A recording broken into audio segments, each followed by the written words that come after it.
할렐루야, 주의 이름으로 여러분들을 환영합니다. 우리 앞뒤좌우로 인사합시다. 반갑습니다.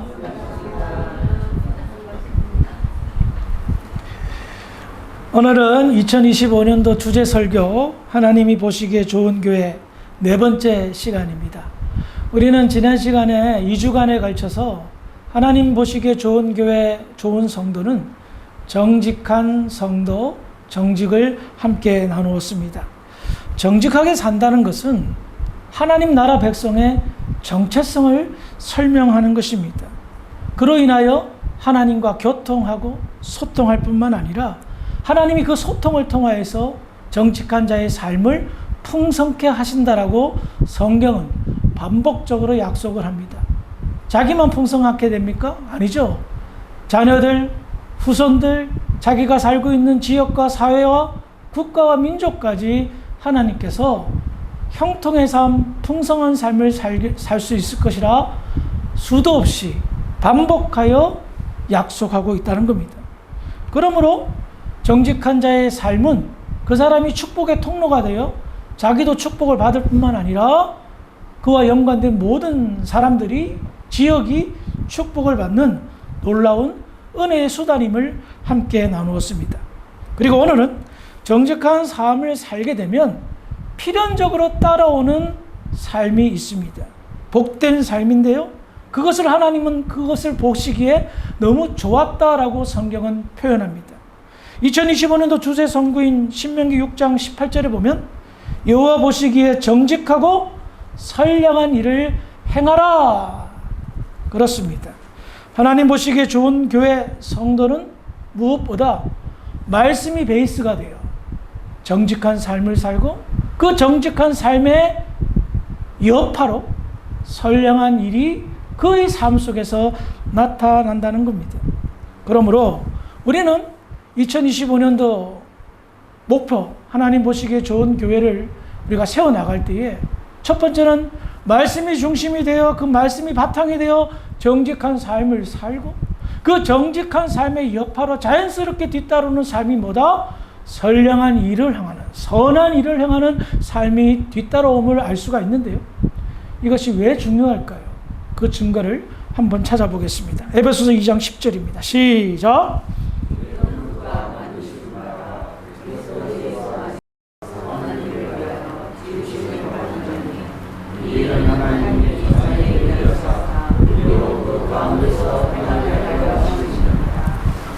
정말 놀라운 말씀인 것 같습니다. 여기에는요, 우리의 창조 섭리와 우리를 구원하신 하나님의 구원의 목적이 다 담겨져 있습니다. 자, 왜 예수께서 이 땅에 오셨습니까? 우리를 구원하기 위해서. 그런데 그 구원의 목적이 무엇입니까? 성경은 명확하게 설명하고 있습니다. 선한 일을 행하게 하기 위해서 우리의 죄를 용서하시고 우리를 구원하였다라고 이야기하고 있다는 겁니다. 그리고 하나님은 만구 전에 이미 벌써 그것을 계획하셨습니다. 예정하셨습니다. 저와 여러분들이 그리스도의 구속 사역으로 말미암아 새로운 피조물이 되면 선한 일을 행하게 하기 위하여 새로운 피조물이 되기로 하나님이 작정하고 예정하고 그렇게 행하셨다라고 말하고 있습니다. 우리는 지난 시간에 정직에 관해서 이야기하면서 전도서 7장 29절에 전도서의 저자인 솔로몬이 정직한 것이 인간의 창조 섭리였다고 깨달았다고 말합니다. 그래, 인간은 원래 하나님이 정직하게 만들었던 거예요. 그런데 이 정직하게 만든 이유가 뭐다? 이 정직을 바탕으로 하여 이 세상에서 선한 일을 행하게 하기 위해서, 선량한 일을 행하기 위해서, 특별히 선량이라는 단어를 주목하시기 바랍니다. 마음이 들어가는 거예요. 선한 일, 마음 없이도 얼마든지 할 수 있습니다. 뭐 가난한 사람 베풀고 착한 일 할 수 있어요. 그런데 그게 마음 없이도 할 수 있단 말이에요. 근데 성경이 요구하는 건 뭐다? 마음을 다해서. 마음을 다해서 착한 일을 해라, 선한 일을 행하라고 말하고 있다는 거예요. 이것이 하나님의 창조의 목적이고 구원의 이유임을 성경은 이야기하고 있다는 거예요. 왜 그랬을까요? 인간이 타락하게 된 계기가 뭐죠? 선악과를 먹음으로부터 시작합니다. 선악과를 먹었을 때 인간이 어떻게 반응하고 어떻게 변질되었습니까? 선과 악을 알았다는 거예요. 그전에는 선만 알았어요. 에덴 동산에서 선한 일만 하며 서로 베풀고 나누며 살았어요. 그런데 악함을 깨닫게 된 거예요. 그리고 서서히 변질되면서 악한 행동을 해보니 그것도 나름 즐길만 하거든요. 맨날 베풀고 맨날 섬기는 것보다 빼앗는 것도 스릴이 있거든요. 때리는 것도 재미가 있거든요. 그래서 나타난 결과가 무엇입니까? 노아 홍수 심판의 결과를 인간이 맞이했던 겁니다. 그래서 하나님께서는 변진된 인간, 본래는 선을 위하여 창조된 인간이 악을 행함으로 말미암아 답이 안 나오는 상황 속에서 예수님을 통하여 인간을 구원시키고 새로운 인간이 구원받은 사람들이 선한 일을 하게 하기 위해서 그 일을 행하셨던 겁니다. 증거를 더 찾아볼까요? 디도서 2장 14절입니다. 시작.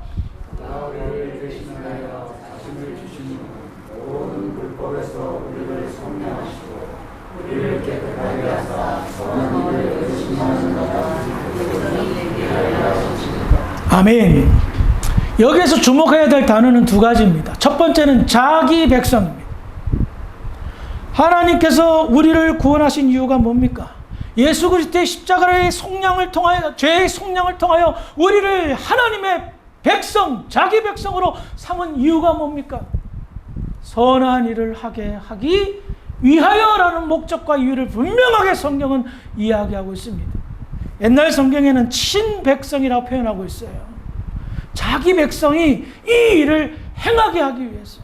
그렇다면 어떻게 되었습니까? 과거에는 자기 백성이 실패한 거예요. 선한 일을 하지 못한 거예요. 그런데 예수 그리스도를 통하여 하나님은 완전한 자기 백성을 삼기를 원하셨습니다. 완전한 자기 백성의 삶은 선한 일, 선량한 일을 행하도록 하는 것이었습니다. 선한 일을 하며 사는 것이 얼마나 중요한지를 사도행전 10장 38절에서 설명하고 있는데요. 한번 읽어볼까요? 시작.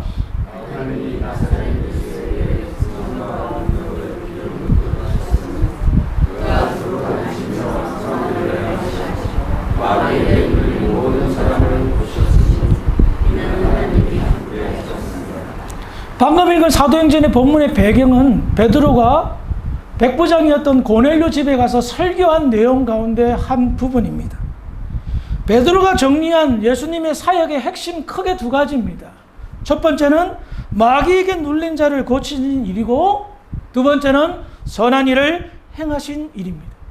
예수님의 사역을 이 두 가지로 얘기하는 거예요. 영적인 사역과 육적인 사역을 이렇게 크게 설명하고 있습니다. 그런데 선한 일을 행하시고 마귀에게 눌린 자들을 고치는 일을 행할 때에 예수님 혼자서 일을 행하셨습니까? 베드로는 그렇지 않다라고 말합니다.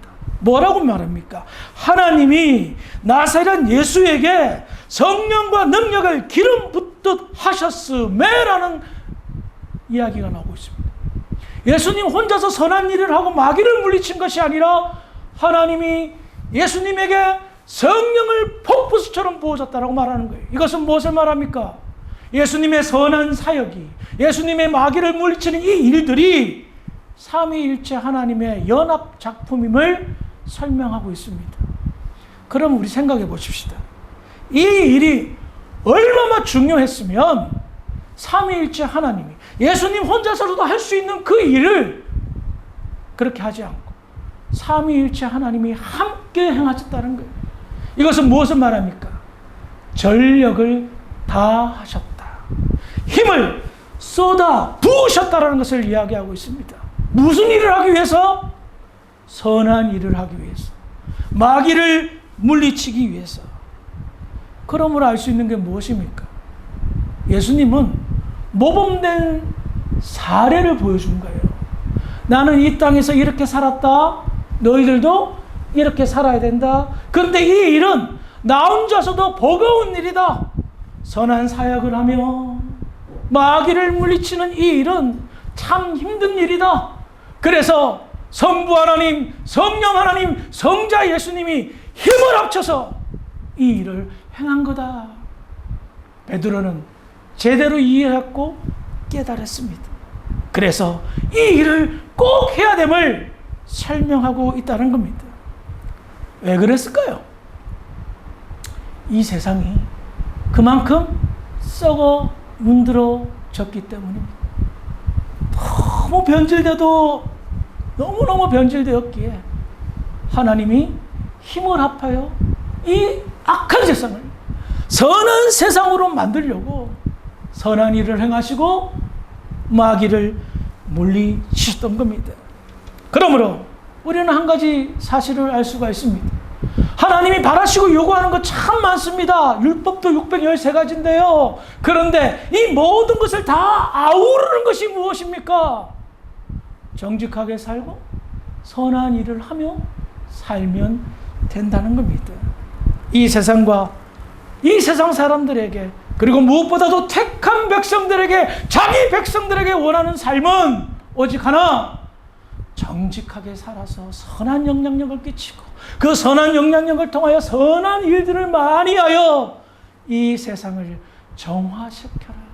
악한 세상을 선한 세상으로 만들어라 하는 것이었습니다. 그래서요, 예수님께서 십자가 사역을 감당하시고 40일 동안 이 땅에 계신 후에 승천하셨습니다. 그 다음에 일어난 사건이 무슨 사건이죠? 사도행전에 보면 오순절 성령 강림 사건입니다. 120명의 기도자에게 오순절날 성령이 강하게 임하셨습니다. 그들은 성령 충만케 되었습니다. 각종 방언으로 이야기하고 하나님의 나라의 비밀을 이야기합니다. 그런 후에 이들에게 이런 일들이 일어났습니다. 교회가 세워졌습니다. 할렐루야. 성령의 감동 없이는 교회가 세워질 수 없습니다. 성령의 감동으로 교회가, 초대교회가 시작이 되었는데 초대교회가 어떻게 시작되고 있는지를 성경은 다음과 같이 설명합니다. 사도행전 4장 33절부터 35절인데요. 한 절씩 교독합니다. 사도들이 큰 권능으로 주 예수의 부활을 증언하니 무리가 큰 은혜를 받아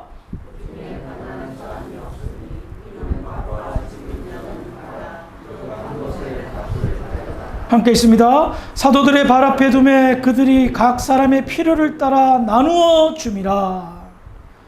초대교회가 시작되었습니다. 성령의 역사가 나타났습니다. 그러자 무슨 일이 벌어졌습니까? 초대교회 공동체에 가난한 사람이 없으니 라는 현상이 일어난 겁니다. 어떤 과정을 통해서 가난한 사람이 없어지게 되었어요? 첫 번째, 예수 부활의 증거가 나타났습니다. 예수님이 부활하셨다. 그 부활을 증거하셨어요. 그러자 성령의 역사가 나타납니다. 큰 감동을 받은, 은혜를 받은 무리들이 어떻게 합니까? 자신의 소유를 나눕니다. 그냥 자기 임의로 나눈 것이 아니라 사도들에게 맡깁니다. 이것 좀 사용해달라고. 그러자 사도들은 임의로 각 사람의 필요에 따라 나누어 줍니다. 그러자 초대교회가 어떻게 됩니까? 가난한 사람들이 하나도 없게 되었다라고 말하고 있습니다. 이 모든 것이 선한 일이었습니다. 이것을 통하여, 이 교회의 모습을 통하여 세상에게 보여주고 싶은 것이 있었던 겁니다. 정직하고 선한 일을 하게 될 때에 우리가 사는 세상은 가난한 사람이 없는 살기 좋은 세상이 됩니다. 라는 묵직한 메시지를 교회가 삶을 통하여서, 그들의 생활을 통하여서 보여줬던 거예요. 이 세상 사람들이 무엇을 놓쳤는지를 설명하고 있습니다. 선한 일을 하지 않고 선량한 일을 행하지 않고 악한 일을 하게 될 때에 세상은 어떻게 되었습니까? 혼란케 되었습니다. 베풀기는커녕 빼앗고 거짓말하고 사기쳐 이웃에게 아픔과 슬픔을 준 결과 자기는 배부를 줄 모르겠으나 점점 아픔과 상처와 증오만 키우는 그런 세상을 만들었습니다. 이 세상은 선한 세상이 아니었습니다. 불의한 세상이 되었습니다. 악한 세상이 되었습니다. 사람들이 불신하는 세상이 되었습니다. 누구도 믿지 못하겠습니다.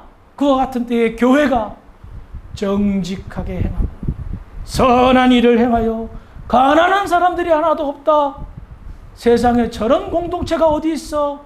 하며 사람들이 그 공동체를 우러러보고 그 공동체를 향하여 발걸음을 옮기게 되었던 겁니다. 그래서 교회를 세워나갈 때에 성경은 명확한 기준을 제시합니다. 디모데전서 3장 1절입니다. 시작.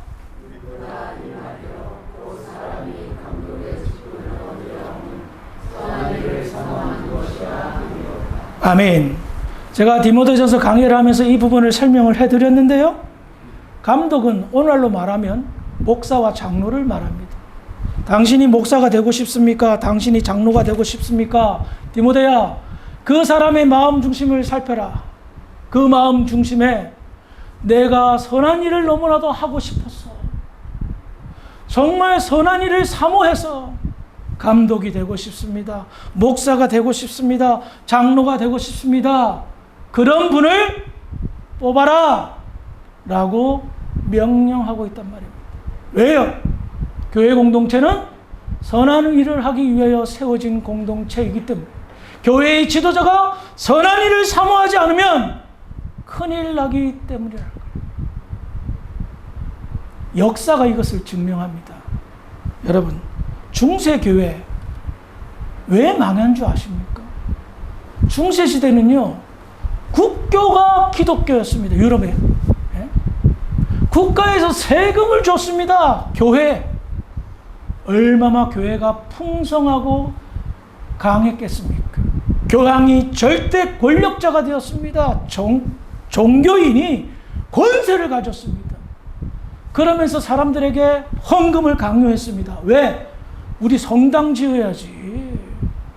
베드로 성당을 짓는데 돈이 모자라니까 말도 안 되는 연옥 교리를 만들어서 너희 부모가 지금 지옥에 가 있는데 헌금 많이 내면 연옥에 간다. 헌금 내라. 그래서 성당을 지었습니다. 그 중세 성당, 유럽에 가보지 않아서 모르겠지만 우리나라 아르헨티나로 치면 루칸 성당처럼 화려하고 멋있는 것 같습니다. 그런데 지금 어떻게 됐습니까? 그래요. 문화 관광지가 되었죠. 수많은 관광객들이 성당을 구경하러 옵니다. 교회를 구경하러 방문합니다. 그런데 교회가 구경하는 데입니까? 관람하는 데입니까? 교회는 선한 일을 하기 위하여 세워진 것입니다. 하나님 앞에 예배드리기 위하여 세워진 것입니다. 그런데 오늘날 그 화려하고 아름답던 교회들이 관광지가 되었어요. 구경거리가 되었어요. 하늘에서 보면 어떨까요? 저는 100% 비웃는다고 봅니다. 왜 그렇게 됐습니까? 선한 사역을 하지 않고 자기 배부른 일만 했던 겁니다. 종교인들의 타락, 성도들의 타락으로 인하여 중세교회는 무너졌습니다. 껍데기만 남았고 재구실을 하지 못했습니다. 한국 교회가 위기도 있지만 나름 괜찮은 부분이 무엇인 줄 아세요? 한국 사회에서 복지활동, 즉 선한 일을 하는 데 있어서 가장 많은 부분을 차지하는 종교가 기독교 개신교라고 합니다. 제가 몇 년 전에 수치라 잘 어렴풋이 기억은 안 나지만 적어도 절반 이상은 기독교가 책임을 져요. 그래서 교회가 문제가 있고 어려움이 있어도 하나님께서 한국 교회를 봐주시지 않나 하는 생각을 가져봤습니다. 그런 생각이 이를 때에 아르헨티나 한인교회들을 한번 쭉 생각해 봤습니다. 개인적으로 목회자의 입장에서 간이 철렁 내려앉은 듯한 느낌을 받았습니다. 아르헨티나 한인교회가 한인들끼리 모이는 아름다운 신앙 공동체임에도 불구하고 선한 사역을 하는데 힘쓰는 교회가 몇 군데나 있을까? 땅끝까지 이르러 해서 복음 사역은 나름 열심히 하는 것 같은데 복음 사역과 병행하여 선한 사역은 많이 하고 있는가? 제가 느끼는 바로는 상당히 부족하다는 느낌을 받았습니다. 우리 교회도 말할 것도 없고 말입니다. 좀 위기감을 느꼈습니다.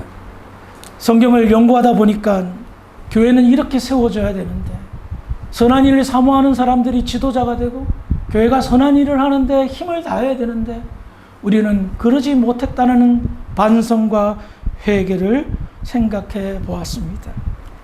선량한 일을 해야 되는 이유는 성경에서 분명하고 명백하게 이야기합니다. 이 세상을 회복시키는 첫 걸음이기 때문입니다. 우리의 창조 목적과 구원의 목적이 거기에 결을 같이 하고 있습니다. 그러면서 하나님을 생각해 봤습니다. 하나님께서 너무나도 그리워하시는 것 같다. 무엇을? 타락하기 전에 인간의 모습, 그 에덴 동산의 모습을 정직하게 행하고 거짓이 없이 정직한 삶을 살며 서로가 서로를 돕는 선한 일만 했던 그 시절, 그때를 말입니다. 그래서 느낌이 왔습니다. 타락하기 전 세상이 하나님 보시기에 좋은 세상이었는데 그것을 기대하여 하나님께서는 오순절날 성령의 역사를 통하여 교회를 세우시고 2000년이 지난 지금까지도 교회를 향한 기대를 하고 계시다는 사실을, 그러지 못한 교회도 있지만 여전히 하나님의 말씀을 깨닫고 선한 일을 도모하는 교회들이 많이 있다는 것에 우리는 희망을 걸어봅니다. 그러므로 우리 주사랑교회가 2025년도 하나님 보시기에 좋은 교회가 되려면 우리가 머리를 맞대고 선한 일을 어떻게 하면 잘할 수 있을까 고민하고 실천하게 될 때에 진정한 부흥의 역사가 나타날 줄 믿으시기 바랍니다. 하나님의 뜻에 의하여 세워지는 그런 주사랑교회가 되기를 주의 이름으로 축원합니다. 기도하시겠습니다. 하나님 아버지, 은혜를 감사합니다. 하나님 보시기에 좋은 교회는 선량한 일을 많이 하는 교회입니다. 그동안 우리가 이 사역을 많이 간과했던 것 같습니다. 우리의 부족함을 용서하여 주시고 하나님 성령의 지혜를 허락하시며 선한 일을 도모함에 부족함이 없는 우리 주사랑교회 모든 성도들 될 수 있도록 인도하여 주시옵소서. 감사하며 예수님의 이름으로 기도합니다. 아멘.